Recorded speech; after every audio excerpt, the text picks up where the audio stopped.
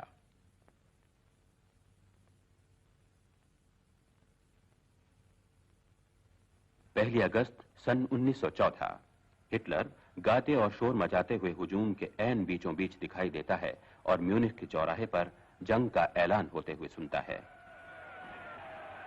اسی جوش میں وہ اپنے آپ کو والنٹیئر کے طور پر پیش کرتا ہے اور انفینٹری ریجمنٹ میں اردلی کے طور پر بھرتی کر لیا جاتا ہے۔ پشچمی چھیتر پر 1916 میں وہ زخمی ہو جاتا ہے۔ سن 1917 میں ایک لانس کارپورل کی حیثیت سے اس کی واپسی ہوتی ہے۔ سن 1918 میں اس کی آنکھیں زخمی ہو جاتی ہیں۔ وہ اسپتال میں پڑا ہوتا ہے کہ جنگ کا خاتمہ ہو جاتا ہے۔ ایک بار پھر بے روزگار، ایک ایسا آدمی جس کا نہ کوئی گھر نہ گھاٹ، وہ سیاسی زندگی گزارنے کا فیصلہ کر کے میونخ پہنچتا ہے، جہاں پوربی سرحد کی حفاظت کے لیے بنائے گئے آزاد دستے اب ریپبلک کی دھجیاں اڑا دینا چاہتے ہیں۔ اس اور راں جیسے فوجی افسر تو یہاں تک سوچتے تھے کہ ریپبلک کے خلاف غداری ہی ملک کے تئیں وفاداری ہے۔ راں کو ہٹلر میں کچھ خوبیاں دکھائی دیتی ہیں اور وہ اسے فوجیوں کو سوشلسٹوں اور امن پسندوں کے خلاف بھڑکانے کے لیے رکھ لیتا ہے۔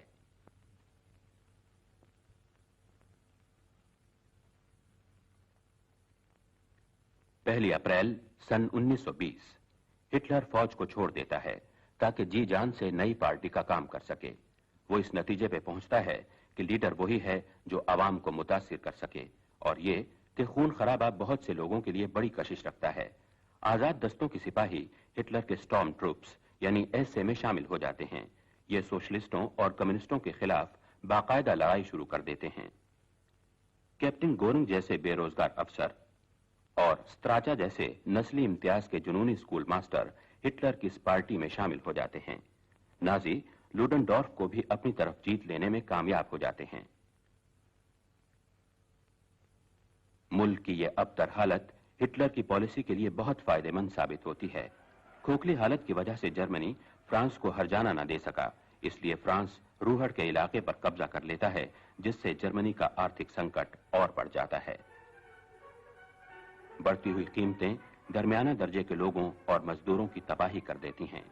ہٹلر ملک کی بربادی کا ذمہ دار حکومت کو ٹھہراتا ہے۔ کیتھولک بائبیریا میں ہٹلر برلن کے پروٹسٹنٹ ریپبلک کے خلاف جتھا بندی شروع کر دیتا ہے۔ 8 نومبر ہٹلر سرتوڑ کوشش کرتا ہے کہ بائبیریا کی حکومت اور اس کی فوجیں اس کے ساتھ شامل ہو جائیں۔ وہ زبردستی اس گھر میں گھس جاتا ہے جہاں میونخ شہر کے لیڈر جمع تھے۔ قانونی فیڈرل کی جگہ وہ قومی حکومت کا اعلان کر دیتا ہے۔ ایسے اس گھر کا محاصرہ کر لیتی ہے۔ لوڈنڈورف کا ساتھ ملنے پر بھی ہٹلر اپنی چال میں کامیاب نہیں ہوتا۔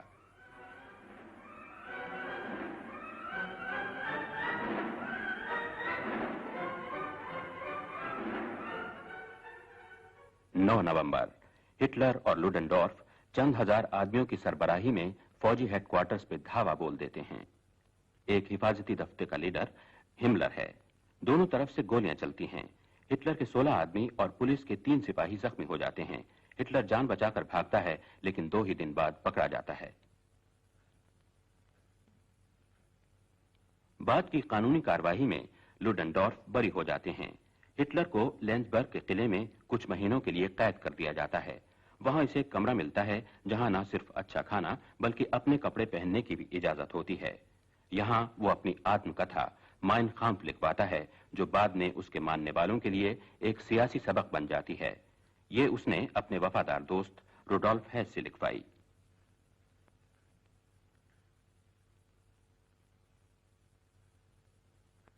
یہاں ہٹلر جرمنی اور آسٹریا کو متحد کر دینا اپنی زندگی کا مشن قرار دیتا ہے۔ وہ اعلان کرتا ہے کہ جرمنی یا تو ایک عالمی طاقت ہوگی یا ملیا میٹ ہو کر رہ جائے گی۔ اس کا کہنا تھا کہ شکست سے بچنے کے لیے جنگ کے دوران لاکھوں یہودیوں پر زہریلی گیس استعمال کرنا چاہیے تھی۔ کچھ لوگوں نے یہ کتاب پڑھی اور بہتوں نے اس کا مذاق اڑایا، لیکن کچھ ہی سال بعد یہ مذاق نہ رہا۔ جب ہٹلر لینزبرگ میں ہوتا ہے تو جرمنی میں صورتحال سدھر جاتی ہے۔ فروری 1925 میں پریزیڈنٹ ایبرٹ مر جاتے ہیں اور ملک کی حکومت طاقتور فیلڈ مارشل ہنڈنبرگ کے ہاتھوں میں آ جاتی ہے۔ شروع میں ہنڈنبرگ دستور کے سامنے سر جھکاتے ہیں، لیکن کچھ ہی دنوں بعد اپنی عمر